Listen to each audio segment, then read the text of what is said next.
കൂടാതെ 87,429 രൂപ കൊടുത്ത് ഡിസ്ക് ബ്രേക്ക് വേരിയൻറ്റ് കിട്ടും. അപ്പോൾ എനിക്ക് തോന്നുന്നു ഈ ഒരു ഡിസ്ക് ബ്രേക്ക് വേരിയൻ്റാണ് ഏറ്റവും അടിപൊളി എന്ന് പറയുന്നത്. അതായത് ഓടിക്കാൻ രസമുള്ളൊരു വണ്ടിയാണ്, അത്യാവശ്യം ഫ്യൂൽ എഫിഷ്യൻസി ഉണ്ട്.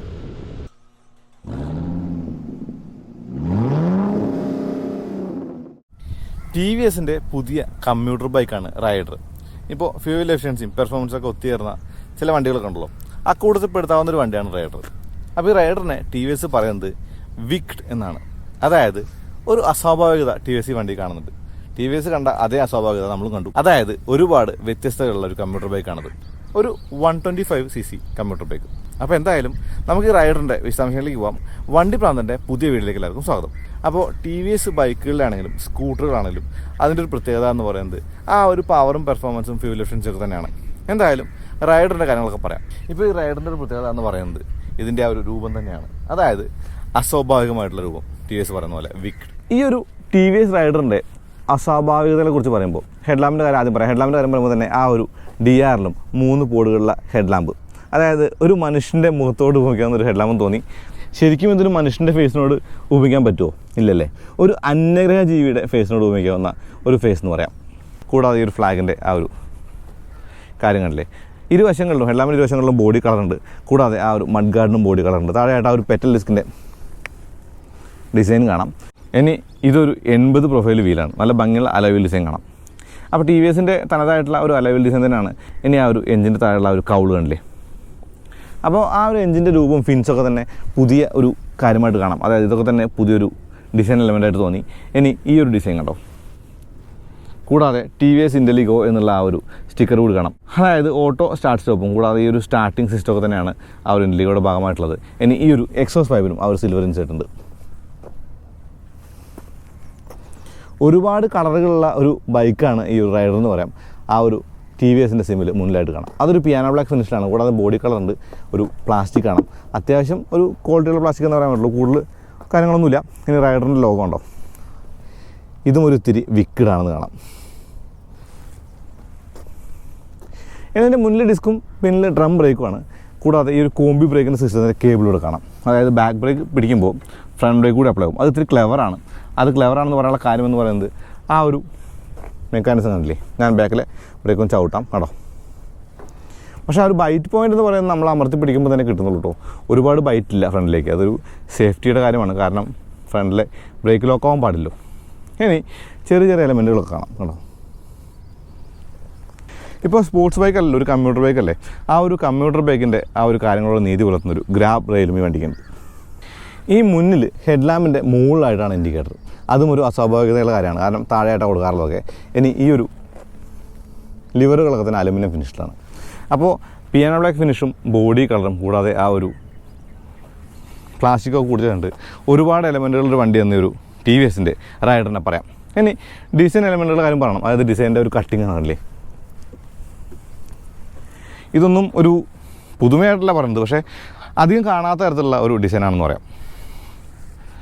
സ്പ്ലിറ്റ് സീറ്റാണ്. ഈ സീറ്റിൽ അത്യാവശ്യം നല്ല കംഫർട്ടബിൾ ആയിട്ട് ഇരിക്കാൻ പറ്റുന്നുണ്ട്. അതായത് നന്നായി യാത്ര ചെയ്യാൻ പറ്റുന്ന ഒരു സീറ്റാണെന്ന് കാണാം. ഇനി ടെയിൽ ലാമ്പിനും ഉണ്ട് ആ ഒരു അസ്വാഭാവികത. ആ ഒരു ഷേപ്പ് ആണല്ലേ, ഞാൻ T എന്ന് പറയും. അപ്പോൾ ചെറിയ ടെയിൽ ലാമ്പാണ്. അത്യാവശ്യം വിസിബിലിറ്റി ടെയിൽ ലാമ്പാണ്. LED ആണ്. ഇനി ടെയിൽ ലാമ്പിന് താഴെയായിട്ടാണ് ആ ഒരു സീറ്റ് തുറക്കുന്ന കീ ഹോൾ കൊടുത്തുള്ളത്. ഇനി പിന്നിലെ മഡ് ഗാർഡിൻ്റെ ആ ഒരു ഇരുവശത്തും ആ ഒരു റിഫ്ലക്ടർ കൂടി കാണാം. അപ്പോൾ LED head lamp LED tail ലാമ്പാണ്. പക്ഷേ ഇൻഡിക്കേറ്ററുകൾ ആ ഒരു ബൾബ് തന്നെയാണെന്ന് കാണാം. കമ്മ്യൂട്ടർ ബൈക്കുകളുടെ കാര്യം പറയുമ്പോൾ വലിയ ടയറുകളൊന്നും കാണില്ല. അപ്പോൾ ഈ ഒരു ടയർ എന്ന് പറയുന്നത് ഒരു 100 പ്രൊഫൈൽ ടയറാണ്. മോണോ ഷോക്ക് കൂടി കാണാം കേട്ടോ. ഇനി പറയാനുള്ള ചില കാര്യങ്ങളെന്ന് പറയുന്നത് ഈ ഒരു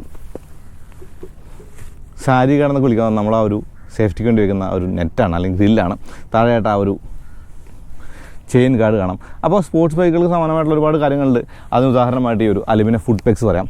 നല്ല ഭംഗിയുള്ള നല്ല ക്വാളിറ്റിയുള്ള ഫുഡ് പെക്സ് ആണ്. അത് നിൽക്കുന്ന ആ ഒരു ഷേപ്പ് തന്നെ കണ്ടില്ലേ. ഇനി ഈ ഒരു ചെറിയ പാറ്റേൺ കൂടി കാണിക്കേണ്ടതുണ്ട്. ഒരു ഭംഗിയുള്ള ബൈക്കല്ല, ഒരു കൗതുകമുള്ള ബൈക്കാണ് റൈഡർ. അപ്പോൾ ആ ഒരു ഗ്രിപ്പൊക്കെ തന്നെ സാധാരണ TVS വണ്ടികളുടെ സമാനമായ ഗ്രിപ്പാണ്. ആ ഒരു വെയിറ്റൊക്കെ തന്നെ കണ്ടില്ലേ. സ്വിച്ചുകളൊക്കെ തന്നെ നല്ല ക്വാളിറ്റിയുള്ള സ്വിച്ചുകളാണ്. കൂടാതെ പാസ് സ്വിച്ച് മുന്നിലായിട്ട് തന്നെയാണ്. അതായത് ഹെഡ്ലാമ്പിൻ്റെ ആ ഒരു ഡിം ബ്രൈറ്റിലേക്ക് ഇൻറ്റഗ്രേറ്റ് ചെയ്തിട്ടില്ല എന്നർത്ഥം. ഇനി USB പോർട്ട് വെച്ചിട്ടുള്ള ആ ഒരു സ്ഥാനം കൂടി ഒരിത്തിരി വിക്ഡാണെന്ന് കാണാം. അത് ഈ ഒരു ടാങ്കിൻ്റെ മുമ്പിലാണ് കണ്ടോ. അപ്പോൾ ഈ ഒരു റൈഡറിൻ്റെ കാര്യം പറയുമ്പോൾ എനിക്ക് തോന്നുന്നു ആദ്യം ഇറങ്ങിയ അപ്പാച്ചയുടെ കുറച്ച് സാമ്യങ്ങളൊക്കെ കണ്ടു. ഞാൻ പറഞ്ഞ ആ ഒരു അപ്പാച്ചയായിട്ടുള്ള സാമ്യം എന്ന് പറയുന്നത് ഈ ഒരു ഫ്രണ്ട് അലോയ് വീലിനും ആ ഒരു പെറ്റൽ ഡിസ്കിനുമാണ്. അതായത് ആദ്യമായിട്ട് ആ ഒരു അപ്പാച്ച വന്നപ്പോൾ ഇതൊക്കെ തന്നെ കൗതുകങ്ങളായിരുന്നല്ലോ. ഇപ്പോൾ 125cc അത്യാവശ്യം നല്ല ഭംഗിയുള്ള അല്ലെങ്കിൽ കൗതുകമുള്ളൊരു വണ്ടി എന്ന് റൈഡറിനെ പറയാം. ആ ഒരു കാലിബറൊക്കെ കാണില്ലേ, ടാങ്കിൻ്റെ ആ ഒരു പ്ലാസ്റ്റിക്കാണ് ടാങ്ക്, അതിനകത്താണ് ടാങ്ക് എന്ന് പറയുന്നത്. അതായത് പ്ലാസ്റ്റിക് പീസുകളാണത്. ഇനി ഈ ഒരു ഹാർഡ് പ്ലാസ്റ്റിക് അത്യാവശ്യം നല്ല ക്വാളിറ്റി ആണെന്ന് പറയുള്ളൂ. അതായത് ഒരുപാട് ക്വാളിറ്റി ആണെന്ന് പറയുന്നില്ല, വലിയ കുഴപ്പമില്ലാത്ത ക്വാളിറ്റിയുള്ള പ്ലാസ്റ്റിക്കാണത്. ഇനി ഈക്കോ പവർ മോഡുകളുണ്ട്. ഈ ഈക്കോ പവർ മോഡുകളുടെ കാര്യം പറയുമ്പോൾ ഈക്കോ മോഡിൽ 6000 അതായത് 6500 RPM ലിമിറ്റ് ചെയ്യുന്നുണ്ട്.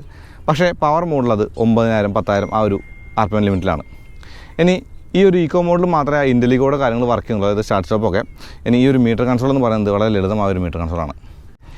ഈ അലൂമിനിയം ലിവറുകളും കൂടാതെ വലിയ മിററുകളൊക്കെ തന്നെ TVSൻ്റെ ഒരു പ്രത്യേകമായിട്ട് പറയാം. അതായത് നമ്മൾ TVS അപ്പാച്ച കണ്ടുള്ള ആ ഒരു തരം മിറർ തന്നെയാണത്. ആ മിറർ അത്യാവശ്യം നല്ല പിൻകാഴ്ചയും തരുന്നുണ്ട്. അപ്പോൾ മിററിൻ്റെ കാര്യമൊന്നും കൂടുതൽ പറയേണ്ടതില്ല, നല്ല മിററാണ്. ഇനി ഈ ഒരു കീ ഉണ്ടല്ലേ, ഈ കീക്കുമുണ്ട് ആ ഒരു വിക്ഡ് ഷേപ്പ്. ഈ ഒരു മീറ്റർ കൺസോളിനകത്ത് ഗിയർ ഇൻഡിക്കേറ്റർ കാണാം, ടൈം കാണാം, സ്പീഡോമീറ്റർ, ഓഡോമീറ്റർ, ആവറേജ്, ആ ഒരു ആവറേജ് ഫ്യൂൽ എഫിഷ്യൻസി. അപ്പോൾ സൈഡ് സ്റ്റാൻഡ് സ്റ്റാർട്ടാവില്ല, സാധാരണ എല്ലാ വണ്ടി പോലെ തന്നെയാണ്. ഈ മോഡ് വെച്ച് നമുക്കിത് മാറ്റം ചെയ്യും, ട്രിപ്പ് എ ട്രിപ്പ് ബി, കൂടാതെ ആ റേഞ്ചും കൂടാതെ ആവറേജ് ഫ്യൂൽ എഫിഷ്യൻസിയും കാണാം. ഈ ഈക്കോ പവർ മോഡുകൾ മാറ്റുമ്പോൾ ആ ഒരു ഇൻഡിക്കേഷൻ കൂടി ആ ഒരു മീറ്റർ കൺസോൾ കാണുന്നുണ്ട്. അപ്പോൾ വിക്കഡ് എന്ന് പറയുന്ന കാര്യം ആ ഒരു മീറ്റർ കൺസോളും ഉണ്ട് എന്നാണ് TVS അവകാശപ്പെടുന്നത്. അത് ഏകദേശം ശരി തന്നെയാണ്. റൈഡിങ് ദ TVS റൈഡർ ആ ഒരു പ്രാസം തന്നെ കൊള്ളാലേ. അതായത് TVSൻ്റെ 125cc റൈഡർ ഓടിക്കുകയാണ്. അപ്പോൾ ഒരു 5 സ്പീഡ് ഗിയർ ബോക്സുള്ള ഒരു 125cc ഏകദേശം 11.2 bhp പവറും 11.2 Nm ടോർക്കുമുള്ള ഒരു സിംഗിൾ സിലിണ്ടർ എഞ്ചിനാണ്. അപ്പോൾ ആദ്യമേ പറയുന്ന ഒരു കമ്മ്യൂട്ടർ ബൈക്ക് എന്ന നിലയ്ക്ക് എനിക്ക് ഈ ബൈക്ക് ഭയങ്കരമായിട്ട് ഇഷ്ടപ്പെട്ടു. അതായത് ഇതിൻ്റെ ഒരു സൗണ്ടും ആ ഒരു റൈഡിങ് പോസ്റ്ററും ഓടിക്കാനുള്ള ഒരു ഈസിനെസ്സൊക്കെ മികച്ചതാണ്. അപ്പോൾ എനിക്ക് തോന്നുന്നു നിരത്തിലുള്ള TVS ബൈക്കുകളിലെ ഒരു കാര്യം എടുത്താൽ, അല്ലെങ്കിൽ ഏതൊരു 125cc ബൈക്കുകളുടെ കാര്യം എടുത്താൽ കൂടി ഈ ഒരു വണ്ടി എന്ന് പറയുന്നത് ഒന്ന് മാറി നിൽക്കുന്ന തരത്തിലാണ്. ഇപ്പോൾ രൂപത്തിൽ വിക്കഡ് എന്ന് പറയുന്നെങ്കിൽ കൂടി ഓടിക്കാനായിട്ട് ആ ഒരു ഫീലും ഫണ്ണും ഉണ്ട് എന്നുള്ളതാണ് ഞാൻ പറയുന്നത്. അതായത് ഒരു ടോപ്പ് സ്പീഡോ അല്ലെങ്കിൽ എന്താ പറയുക ഒരു പറന്ന് കയറി പോകുന്ന ഫീലോ അല്ല. അപ്പോൾ നമ്മൾ ഓടിക്കുന്ന ഒരു സിറ്റി ബൈക്ക് ഓടിക്കുമ്പോൾ അല്ലെങ്കിൽ നമ്മൾ കമ്പ്യൂട്ടർ ബൈക്ക് ഓടിക്കുമ്പോൾ ഒരു ഫീൽ എന്ന് പറയുന്നത് ഓടിക്കാനുള്ള ഈസിനെസ്സാണ്. അതായത് വലിയ എഫേർട്ടൊന്നുമില്ല കൊണ്ടുവരാൻ പറ്റണം. അതായത് നമുക്ക് കാര്യങ്ങൾ നടക്കാനായിട്ട് എളുപ്പമായിരിക്കണം. ഒന്ന് കുന്തളിപ്പ് കാണിക്കാൻ വേണമെങ്കിൽ ഒന്ന് കൈ കൊടുത്ത് പോകും വേണം. അപ്പോൾ റെഡ് ലൈൻ ചെയ്യാനൊന്നും വലിയ ബുദ്ധിമുട്ടൊന്നുമില്ല. ഞാൻ പറഞ്ഞു ഈക്കോ മോഡിലൊരു ലിമിറ്റേഷൻ ഉണ്ട് ആ റെഡ് ലൈനൊക്കെ. പക്ഷേ ആ ഒരു പവർ മോഡ് ഓൺ ചെയ്ത് കഴിയുമ്പോൾ പവർ മോഡിലേക്ക് മാറ്റി കഴിയുമ്പോൾ ഓൾ ദ വേ 10,000 അടുപ്പിച്ച് റെഡ് ലൈൻ ചെയ്യുന്നുണ്ട്. അപ്പോൾ ആ ഒരു സൗണ്ടൊക്കെ ശരിക്കും നല്ല രസമുണ്ട് കേൾക്കാനായിട്ട്. പിന്നെ കൈ കൊടുത്താൽ അങ്ങ് കയറി പോകുന്നുണ്ട്. ഇപ്പോൾ ഞാൻ പറയുന്ന ഒരു ലീഗൽ സ്പീഡ് കണ്ടാൽ മതി. അതായത് നമ്മുടെ റൂട്ടിൽ ഒരു പറന്നു പോകുന്ന ഒരു സ്പീഡല്ല, പകരം കാര്യങ്ങൾ നടക്കാനായിട്ട് ഒത്തിരി വേഗത്തിൽ പോകണമെങ്കിൽ അങ്ങനെ കൈ കൊടുത്ത് പോകാമെന്നുള്ളതാണ്. 3-4 എഞ്ചിനാണത്. അപ്പോൾ അതിൻ്റെ ഒരു സ്മൂത്ത്നെസ് ഒക്കെ തന്നെ കാണാം. പിന്നെ പറയുന്ന കാര്യം സവിശേഷത സമ്പന്നമാണെന്ന് പറഞ്ഞു. അപ്പോൾ സവിശേഷതകളൊക്കെ മാറ്റി നിർത്തിയാലും 82,953 രൂപയാണ് എൻ്റെ ഡ്രം ബ്രേക്കിൻ്റെ ഒരു എക്സ്ഷോറൂം പ്രൈസ് എന്ന് പറയുന്നത്. കൂടാതെ 87,429 രൂപ കൊടുത്ത് ഡിസ്ക് ബ്രേക്ക് വേരിയൻറ്റ് കിട്ടും. അപ്പോൾ എനിക്ക് തോന്നുന്നു ഈ ഒരു ഡിസ്ക് ബ്രേക്ക് വേരിയൻ്റാണ് ഏറ്റവും അടിപൊളി എന്ന് പറയുന്നത്. അതായത് ഓടിക്കാൻ രസമുള്ളൊരു വണ്ടിയാണ്, അത്യാവശ്യം ഫ്യൂൽ എഫിഷ്യൻസി ഉണ്ട്. പിന്നെ ഹാൻഡിലിനെ കുറിച്ച് പറയുമ്പോൾ നന്നായി ഹാൻഡിൽ ചെയ്യാൻ പറ്റുന്നുണ്ട്. അതായത് കൂടിയ സ്പീഡിലും വണ്ടി അത്യാവശ്യം പ്ലാൻഡാണ്. കൂടിയ സ്പീഡ് എന്ന് പറയുമ്പോൾ ഒരു 125cc ആ ഒരു സ്പീഡ് കണ്ടാൽ മതി. അപ്പോൾ അത്യാവശ്യം പെർഫോമൻസ് ഉള്ള, അത്യാവശ്യം ഫീച്ചേഴ്സുള്ള, അത്യാവശ്യം നല്ല മൈലേജ് ഉള്ള ഒരു 125cc ബൈക്ക് എന്ന് ഈ ഒരു ബൈക്കിനെ പറയാം.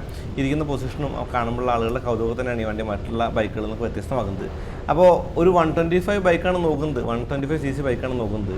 അപ്പോൾ കാണാൻ അത്യാവശ്യം ഒരു കൗതുകം വേണം, ഭംഗിക്കപ്പുറം കൗതുകം വേണം. ആൾക്കാരൊന്ന് നോക്കണമെന്നുണ്ടെങ്കിൽ എനിക്ക് തോന്നുന്നു ഈ ഒരു TVSൻ്റെ റൈഡർ സ്പോട്ടോണാണ്. ഇനി ഞാൻ പറയാൻ വിട്ടുപോയ കാര്യം സ്റ്റോറേജാണ്. അതായത് ഇതിൻ്റെ പിന്നിലെ സീറ്റിനടിയിൽ അത്യാവശ്യം നല്ല സ്റ്റോറേജ്. എനിക്ക് തോന്നുന്നു 125 ബൈക്കുകളിൽ ഏറ്റവും കൂടുതൽ സ്റ്റോറേജുള്ളൊരു വണ്ടിയാണ് ഈ ഒരു TVS റൈഡർ. ഇനി പിക്കപ്പിനെ കുറിച്ച് പറയണം. അത് നല്ല പിക്കപ്പുള്ള വണ്ടി കൂടിയാണ്. അപ്പോൾ 0 to 60 എന്ന് പറയുന്നത് 5.9 സെക്കൻഡിലാണ് TVS പറയുന്നത്. അപ്പോൾ TVS എല്ലാ ബൈക്കുകളിലും പെർഫോമൻസ് ഓറിയൻറ്റഡ് ആയിരിക്കും എന്ന് തോന്നുന്നു. അപ്പോൾ ഈ ഒരു റൈഡറും വ്യത്യസ്തമല്ല. ഇനി ആ ഒരു ഹാൻഡിലിൻ്റെ കാര്യം പറയണം. ബാക്കിൽ മോണോഷോക്കാണ്, 5 സ്റ്റെപ്പ് അഡ്ജസ്റ്റ് ചെയ്യുന്ന മോണോഷോക്കാണ്. കൂടാതെ മുന്നിൽ ആ ഒരു ടെലിസ്കോപ്പിക് ഷോക്ക് തന്നെയാണ്. ഇനി സേഫ്റ്റിയെ കുറിച്ച് പറയുകയാണെങ്കിൽ ഞാൻ പറഞ്ഞില്ല, ഈ ഒരു brake, disc brake, combi brake system ഉണ്ട്. ഇനി നല്ല ഒരു ഫ്യൂൽ എഫിഷ്യൻസി കൂടിയുള്ള വണ്ടിയാണെന്ന് ഞാൻ പറഞ്ഞു. എങ്കിൽ കൂടി നമുക്കത് ചെക്ക് ചെയ്യാൻ പറ്റുകയാണെങ്കിൽ ചെക്ക് ചെയ്യാം. അപ്പോൾ എനിക്ക് തോന്നുന്നു ഒരുപാട് സവിശേഷതകളുള്ള ഈ വണ്ടി എന്ന് പറയുന്നത് സാധാ ബൈക്ക് നോക്കുന്ന ആളുകൾക്ക് ഒരു ഇത്തിരി കൂടി ഒരു ബൂസ്റ്റപ്പ് കൊടുക്കുമെന്ന് തോന്നുന്നു. അതായത് കമ്പ്യൂട്ടർ ബൈക്ക് നോക്കുമ്പോൾ കുറച്ചും കൂടി പെർഫോമൻസ്, കുറച്ചും കൂടി ഒരു സാങ്കേതികത്വവും കുറച്ചും കൂടി ഒരു മികവും ഒക്കെ ആവാമെന്ന് കരുതുന്ന ആളുകൾക്കാണ് TVS റൈഡർ തീർച്ചയായും ചേരുക. ഇനി ഒരു കമ്പ്യൂട്ടർ ബൈക്കാണ്. അപ്പോൾ ആ ഒരു ഫ്യൂൽ ടാങ്കിൻ്റെ കപ്പാസിറ്റി 10 ലിറ്ററാണ്. അപ്പോൾ അത്യാവശ്യം നല്ലൊരു ഫ്യൂൽ എഫിഷ്യൻസിയും ഒരു 10 ലിറ്റർ ടാങ്ക് കുടിച്ചിട്ട് അത്യാവശ്യം ഒരു ദൂരം താണ്ടാൻ പര്യാപ്തമാണ് ഈ വണ്ടിയിൽ നിന്ന് കാണാം. ഇനി പറയുന്നൊരു കാര്യം ആ ഒരു എൻജിൻ്റെ മോഡുകളെ കുറിച്ചാണ്. ഞാൻ പറഞ്ഞിരുന്നു, ആ ഒരു 2 മോഡുകളെ കുറിച്ച് ഞാൻ പറഞ്ഞിരുന്നു.